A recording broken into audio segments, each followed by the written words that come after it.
So it's time for that standard disclaimer, but it's been a long time since I posted a video, and part of that is me dealing with a lot of things, and I think that I'm finally ready to start doing the things I like again, and I think that's important. So I really wanted to start putting things out there, and that includes blogging and videos. So you can do here. I have some video game ones I want to do, definitely some tarot and pagan ones that I've had some ideas for, and definitely some painting ones. I feel like it's been such a long time. So I had been doing videos, just raw footage, mostly painting and some crafting stuff. But yeah, those are gone, and I don't know where.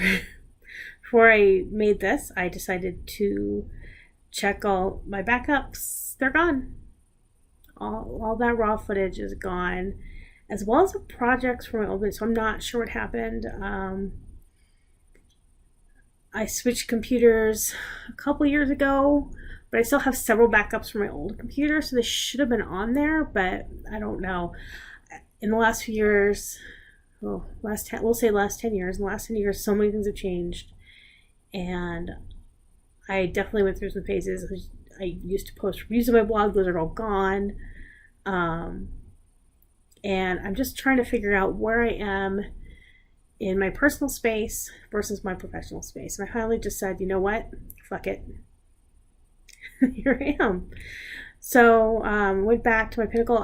When I first started doing videos, besides casting from the PlayStation, I used Pinnacle software via an iPad mini. That iPad mini's it's gone. I gave it to my daughter. It wasn't useful anymore. I do have an external webcam, so you should have here, you'll see some stuff being filmed at the same time, which is great. So I can use my computer's cameras and this camera, and hopefully I'll be able to upgrade to a real camera that I can take some footage as I'm doing stuff, not necessarily being on the computer at the same time. But I did try Twitch for a while. I didn't like it. It really was just not my cup of tea, and who knows if anyone's ever going to watch any of these. So I just like the way YouTube works better. So that's where I'm going to stay, and that's where I'm going to start. So I thought I'd kick it off by doing something with tarot. I have been reading cards for more than 20 years at this point. Oh gosh, it might even be nearly 30. Almost. Oh gosh, I am a couple years shy of that. Wow, so very close to 30. And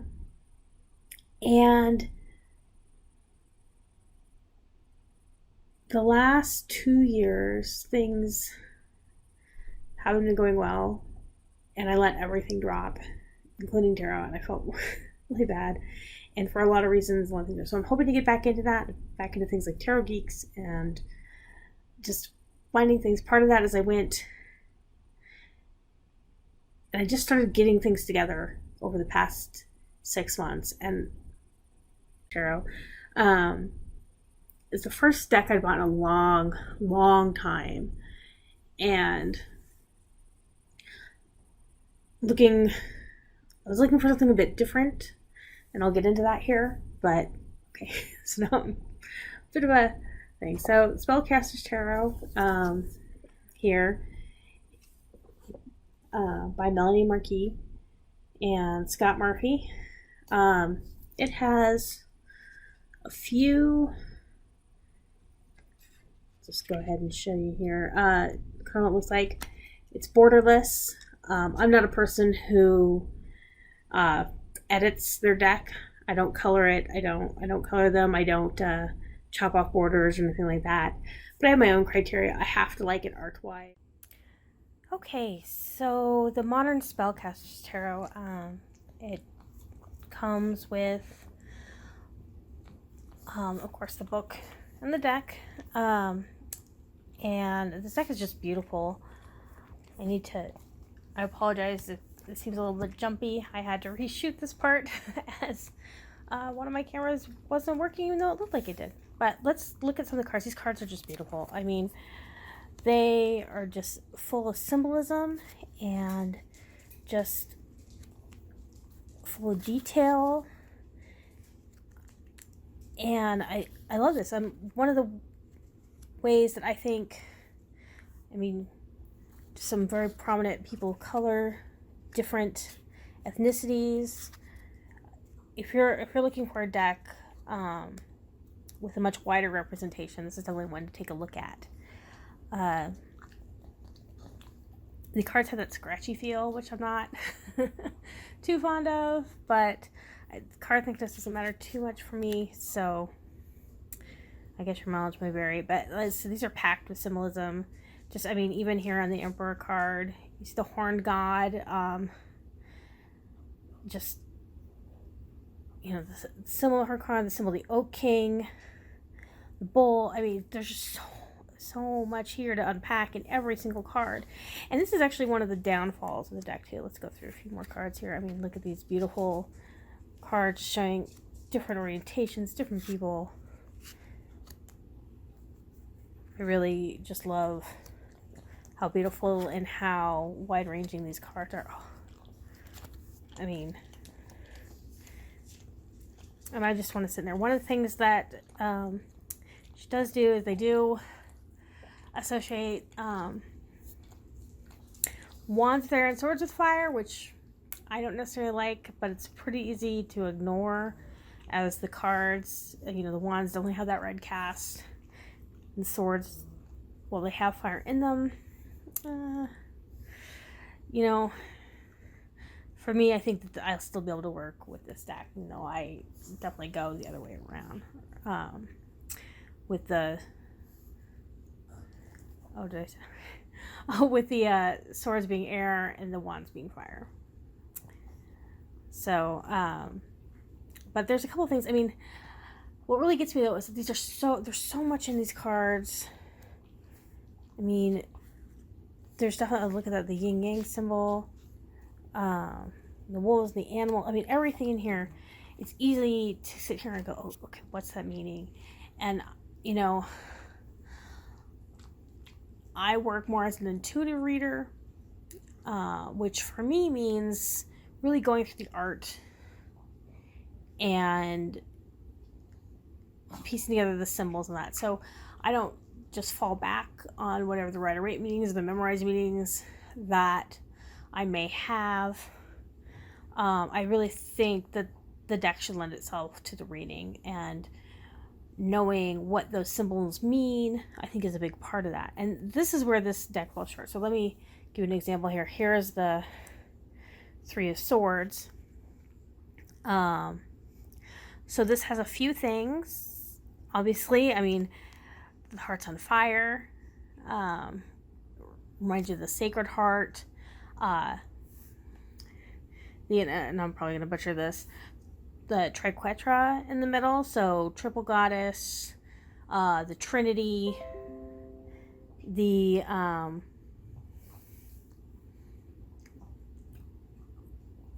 empire. Depending on where you come from, the symbol definitely means a lot of different things. It can really. And the other thing is the 7 rays. Mean planets. They can mean gods. We've seen fallen angels mentioned.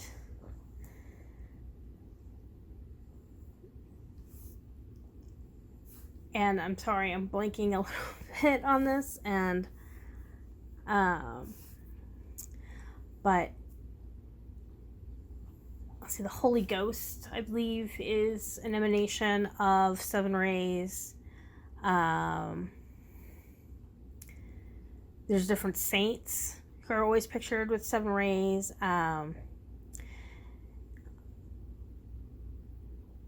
Vedic, I think the Vedic sun god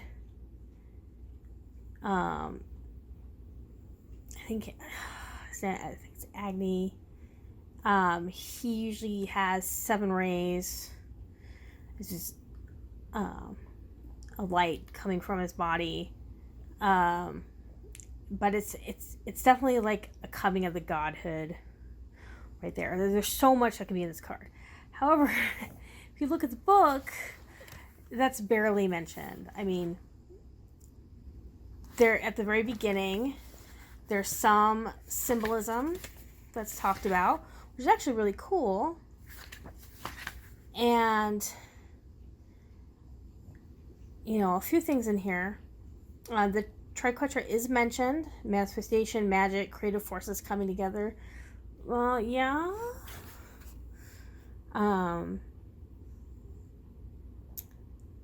Nothing about rays, though. It's very short. It's less than a page section on that, which is too bad because there's so much in these cards. So they mention it and they said, well, you know, maybe you want to look some stuff up. When you get to the actual meaning of the card, so sorry here, I'm trying to hold this straight. I apologize.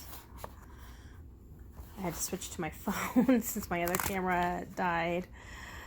Oh, I hope to rectify that soon. But when you get to the Three of Swords meaning, it's very superficial. Swords. Here I was trying to be prepared. Sorry that my dog dropped his chew bone. He's gonna show you his chew bone. Get out! No, let's not chew that on the cards. Okay. Oh, he's trying to be good. He really is.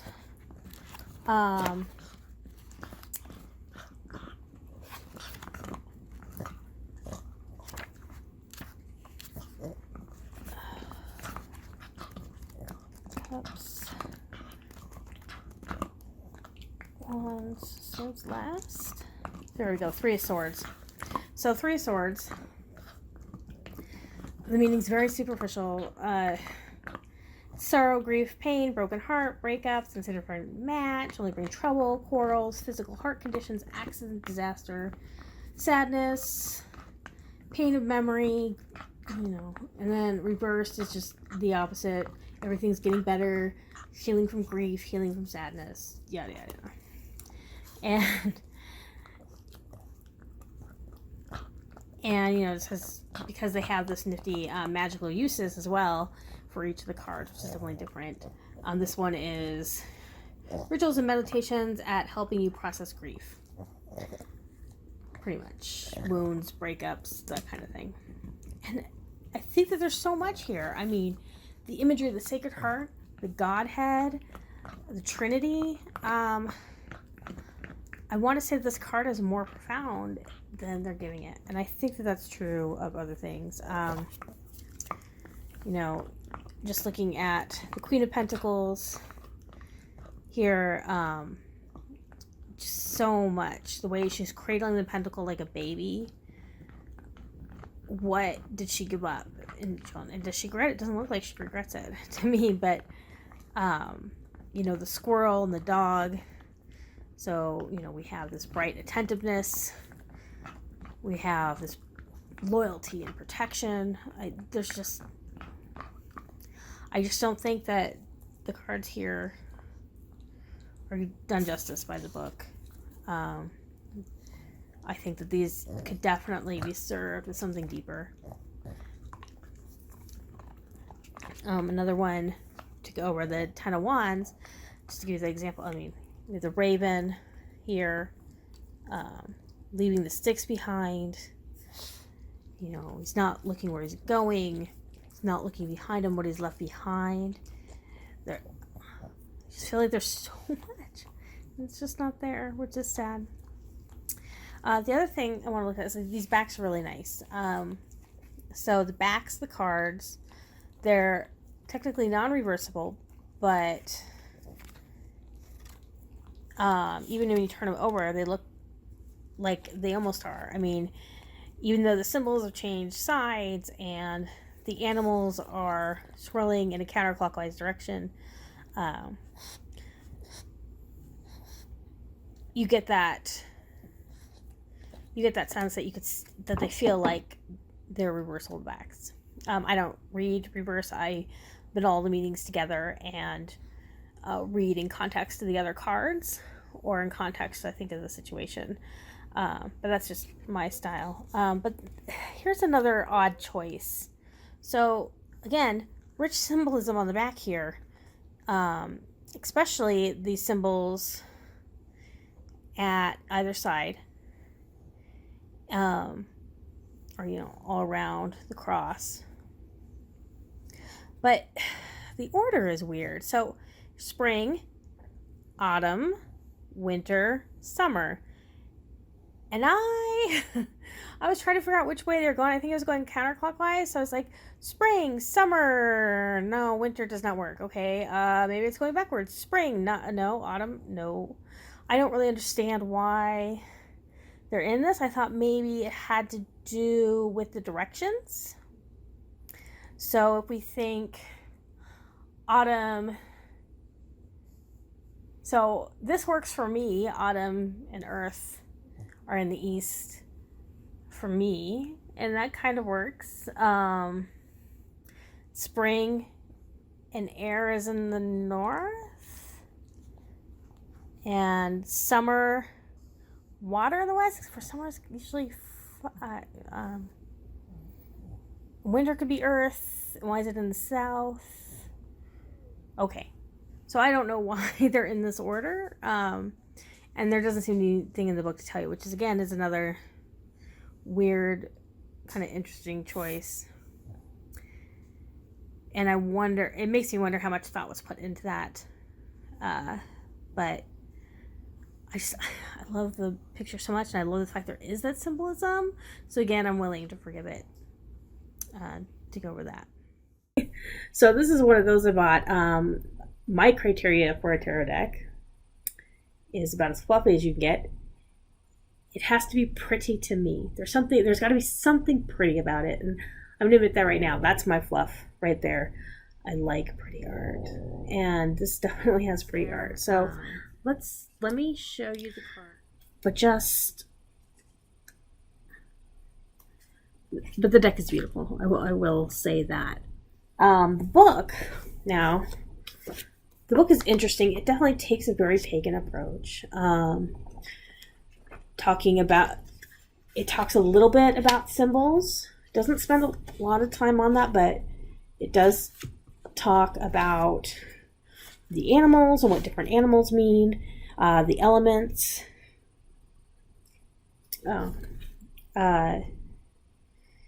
And this deck does do it's not my favorite thing in the world. Wands are air and swords are fire. I like it the other way around, I admit. But I can let it pass. Then it goes into the symbols. It does a little bit on numerology, which is really cool.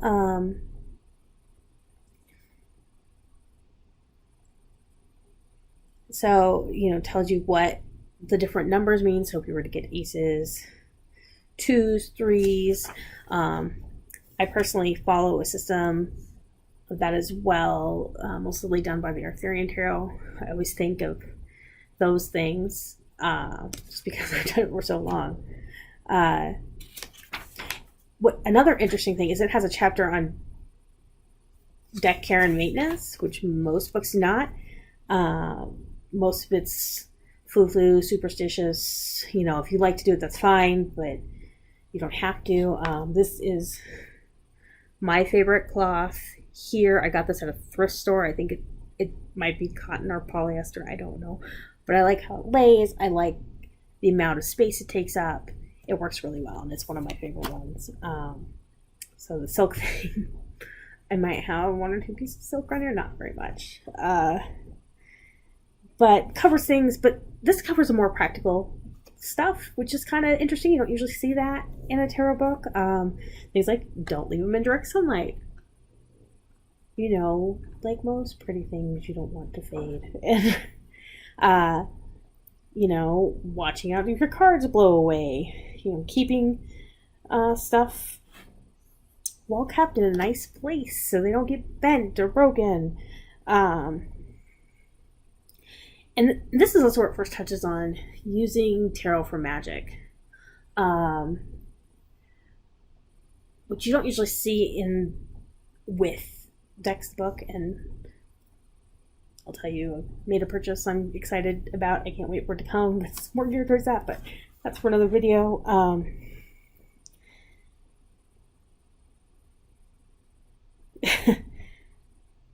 But, basically make notes with what you're doing with the cards so you don't lose them or forget about them. Don't eat over your cards. How to try to clean them if you do spill food or drink on them. I mean, this is, and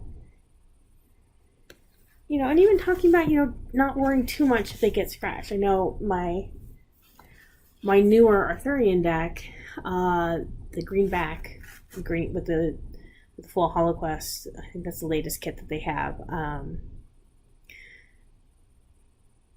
Obviously, when whoever unpacked them to pack them in their actual boxes, so somewhere in some factory or place, all the parts were shipped separately and they had to be taken out.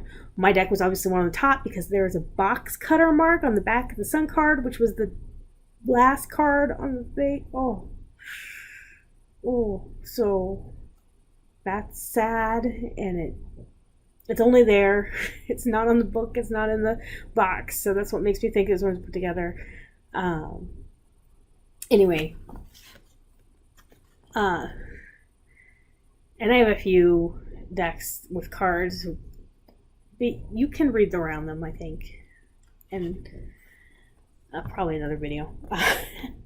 So another interesting thing here is charging. So if you charge a deck, that's something I don't do with every deck. Might do with some decks, but they give a couple of different methods in here: solar and lunar charging, fire charge, which is a little bit iffy with tarot cards, but hey, they do talk about how to do that safely. Earth charging, air charging, cleansing.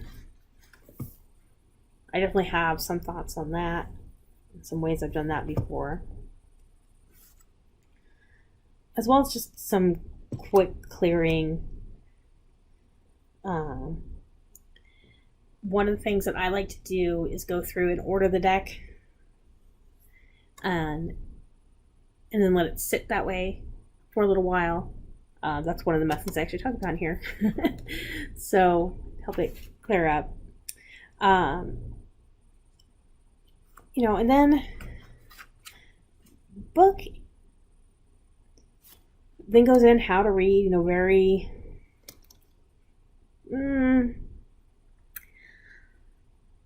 a very basic, how to read your tarot cards kind of deal. It does talk about learning to interpret the cards on your own and going with a more intuitive approach. Now, one of my most favorite books on tarot, Magical Tarot, which was the first time I ever read anything about the intuitive approach. But it's not, this is what I feel it means. No, it's knowing the art and interpreting the art at the time, not necessarily memorizing the meaning. So there's two ways, right? You can memorize a certain set of meanings for the cards, and they're usually a top or rider weight set meanings. You memorize those, and those are the ones you always go back to no matter what the cards you look at. I don't like that. I have that set. I can refer to it in another video I hope to do. I'll show you some of my tools for that. But you should be able to look at the card. Let's see if I can find a good example here. So here we go. Here is the Ten of Wands. This one doesn't have a lot of symbols, except for I can see in the back there is a raven See somebody who's working hard, that they're carrying things. But the raven usually is a warning of some type, whether it's the pieces he's dropped and left behind, that maybe he needs to look behind them, or maybe he needs to be looking over this pile. So, I mean, it's interpreting what's here. There might be some better ones with the symbols here. Oh, Six of Pentacles. We have the beggars. They're certainly less well dressed. I wouldn't say they're not well dressed, but supplicating in front of what looks to be a high priest over pentagram set in a pentagram.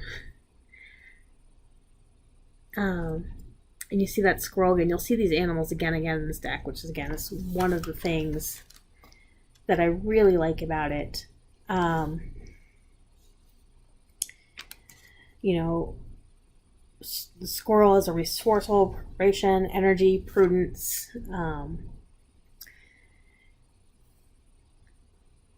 But I wonder if that's a warning for that. And this is where I would use other cards to kind of give me that idea. I don't read reversals straight. I tend to find the full meaning, or try to find the full meaning, whether reversed or upright, by the cards around it. But is this what the people who see this card should be and are not being with this person, or is that the example of this person? So, I mean, I think that there's a lot more that goes into it, not just the symbols and the art on the card, but the cards that are around it as well when you're doing a spread. So, she does go through some examples for how to do a little bit of this, but it's page and a half. It's not. This book very much just kind of glosses over things. Doesn't spend a lot of time on too much, which is kind of too bad.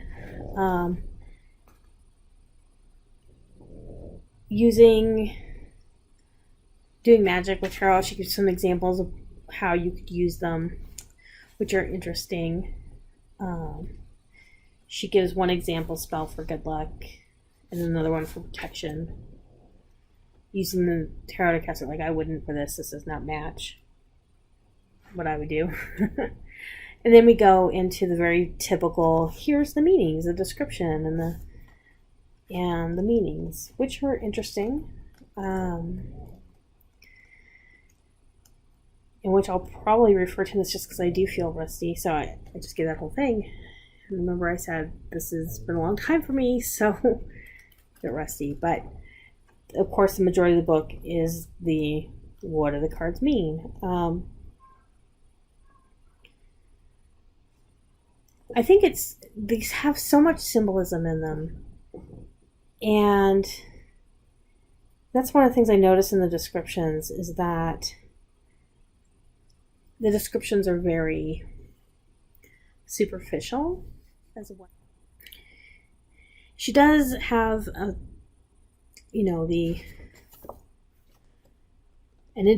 magical uses, which is not normal in most spirit, but useful rituals and meditations aimed at helping you process grief or other forms of emotional trouble. Now, that is interesting. And also good for healing wounds left behind from a breakup. Allow yourself to experience sorrow as you gaze at the card, and then reverse it when you're ready to begin the process of moving forward. So, I mean, that's an interesting method, I think, there, that's worth exploring. But I want to know more. So, in working with a deck, one of the things that I do is I do every spread in the book that comes with it, whether it's just a little white book or it's it's like right off that. Sorry, or there's a full book on there. I do every spread and put that in my tarot book. This is my journal. That it's huge, but it's perfect for this. This is where I'm putting all that information. Yeah, so There's a few different spreads. They do talk about creating spreads, which is kind of nifty. Some one-cut draws. There is some interesting notes on varying the Celtic cross, as well as some comparing methods. I was looking at some old comparative tarot posts the other day. Anybody remember comparative tarot? It's comparative tarot. And so when I saw this, since this is what made me think in the book here, they're comparing and contrasting spread, which is a full, where you basically draw again, you compare what you did before. I've seen it done with a couple different decks. And then a little section, like I said before, creating your own. Not a lot, just little things to try on there. She does have a nifty afterword about where to go now, what to do next. And, of course, the bibliography. Sorry, my dog is jostling me around. Secrets of Tarot Numerology, which is one I like. Barbara Moore's Tarot for Beginners. Tarot of the Bohemians, which that'll give you quite a lot of the symbology in that sense. I think it's interesting that it's there, but not really used in here. And of course, Pictorial Key to the Tarot, and the one's complete book of psychic empowerment. Not interested. Oh, Tarot for Life. It's been a while. I remember reading that at some point. But anyway, overall, I like the deck. And I'm definitely planning on using it and getting to know it pretty well. It's been a time, so it's nice to talk about tarot again, and I missed it. And hopefully this is just another way that I can express that. So with that, I'll go ahead and just say that this is definitely a deck that I want to look at more, deal with more, and just have a good time with. So, so great. My first video time, and I hope that there's more, and I can set up, get a more permanent setup for that, but we'll see where I end up. So thank you everyone for listening, and I'll talk to you next time. Bye.